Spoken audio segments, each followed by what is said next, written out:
Hey, this is Brad Gill at NextHome Lifestyles, here for a very special market recap for the city of San Jose for 2021, as well as some housing predictions for 2022.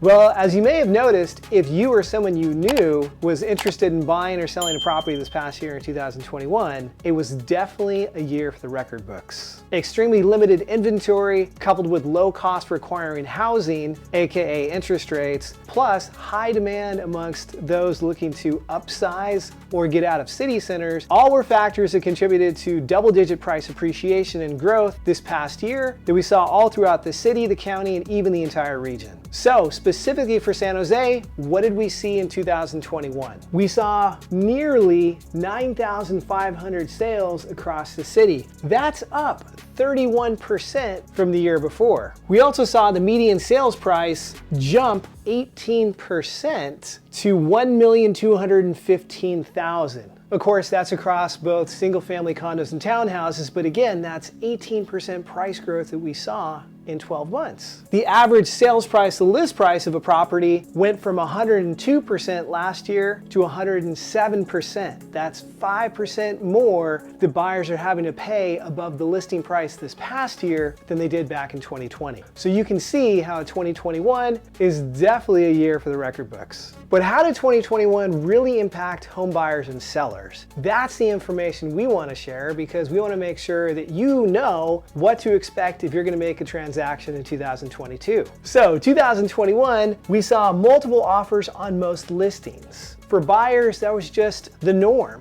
They knew there was going to be more than one offer. And we're not talking about just 1 to 2 other buyers competing for the same listing. We're talking at least a dozen other buyers. We had upwards of 15, 20, 30, even 40 offers on the same house just because we had so much demand to purchase. And again, not a lot of inventory to work from. For sellers, that was great because for a seller, they pretty much had the option to sit back and wait collecting offers, and then they were able to negotiate or choose the best one that fit their terms. Along with the multiple offers, we also saw an increase to the number of offers that most buyers wrote. So there was a lot of buyer fatigue this past year. On average, we probably saw 5 to 6 offers coming from our clients before they had an offer accepted. So making sure that they were fully prepared, had the pre-approval ready, and knew what they needed to do in order to make the strongest offer possible on the home of their dreams is really important conversation to have before putting those offers together because the process just became so drawn out. We also saw lots of appraisal issues, also known as appraisal gaps. The market was moving so fast, buyers were writing offers well above fair market value in order to get those offers accepted by the sellers, and the appraisals that were coming in from the banks financing those purchases were coming in below what the buyer was offering just because they couldn't justify such a fast increase in price. And because of so much demand, we also saw the majority of offer terms favored sellers heavily, so that sellers could get free rent backs in the property or the right to keep possession for a month or 2 beyond the close of escrow date. Non-contingent offers, offers where buyers were trying to give the seller everything they wanted because again, competition was so fierce. We also noticed that there were lots of move-up buyers in the market. Buyers that were selling their properties, they were smaller and towards employment centers and opting to move up into larger homes that were away from employment centers. But when you're trying to buy and sell at the same time, you had to get resourceful. So what does that mean? A lot of move-up buyers had to look for options where they could liquidate stocks or they could even borrow or get bridge loans to help them purchase or acquire property before they sold their current property. Or if they went the more traditional route of selling first, they had to get creative in asking buyers to provide them rent backs so they had enough time after they sold the property and had the available funds to go out and find the replacement property. So pretty crazy and competitive market we saw in 2021. Is that going to continue into 2022?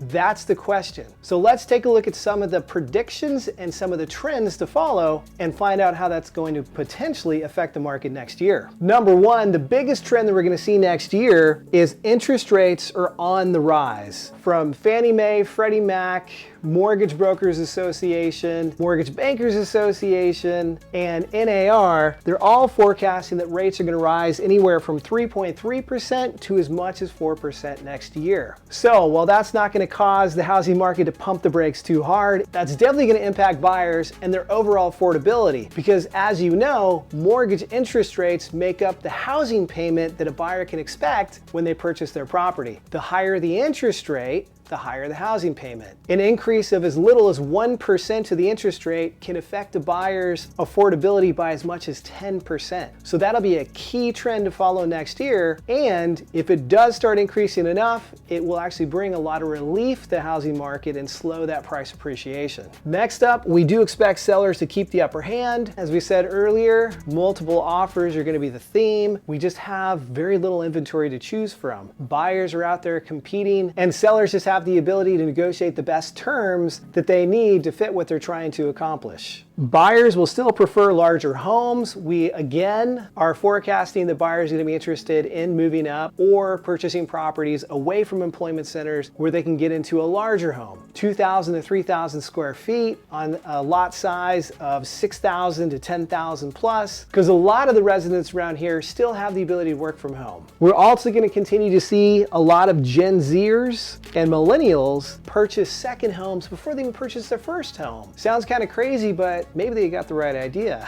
Pretty much, they're not interested in locking down a permanent residency first. That boils down to flexibility they get from remote work. And why not purchase a property in an area they actually want to be, or they can be part-time, and the rest of the time when they're not there, they can rent it out. So they're definitely being smart in what they're doing, and they're shying away from planning roots and buying the permanent home first, because with work from home, that could change. So it's kind of interesting to see how that generation is moving forward into the housing market. But we do expect more of that to continue in 2022. We're going to continue to see limited new construction projects, so don't expect a lot of new inventory to be available in the market next year. New construction overall, especially here in San Jose and Silicon Valley, really has to do with high density projects, condos and townhouses. We're not seeing single family homes pop up. So if you're looking for a brand new single family home, it's going to be a small little custom project or a little development around the valley at a very high purchase price, or it's going to be out of the area. Either way, limited new inventory continuing into next year. And last, we're noticing that a lot of homeowners are opting to stay put and take on major projects and renovations at home rather than moving up and purchasing a larger home. Why is that? A lot are probably thinking that moving up is going to cost a lot. Interest rates are on the rise and competition is fierce and prices are going up too. And improving your home is a great idea as well. But it's also going to be interesting to find out how supply chain issues and cost of construction and materials is going to impact those decisions too. So there's a lot happening, a lot to keep our eyes on as we move into 2022. The biggest thing to pay attention to is just the fact that we are expected to start the year in January in 2022 with extremely low, historically low inventory levels and still very low mortgage rates and high demand. The market conditions are going to be very good for home sellers between January and the end of spring. For home buyers, it's going to be tough. You know, the theme of continuing to write multiple offers on more than one property, getting comfortable, being uncomfortable, waiving contingencies. Just make sure you're working with a real estate agent that can help prepare you as best as possible to make a strong offer while keeping you protected. Anyways, that's it for this year's recap and our predictions and the trends to watch for next year. Thanks so much for watching. I appreciate it. Please send me any questions you have. We'd love to do a follow-up video. Otherwise, please like and subscribe, and we'll see you next year.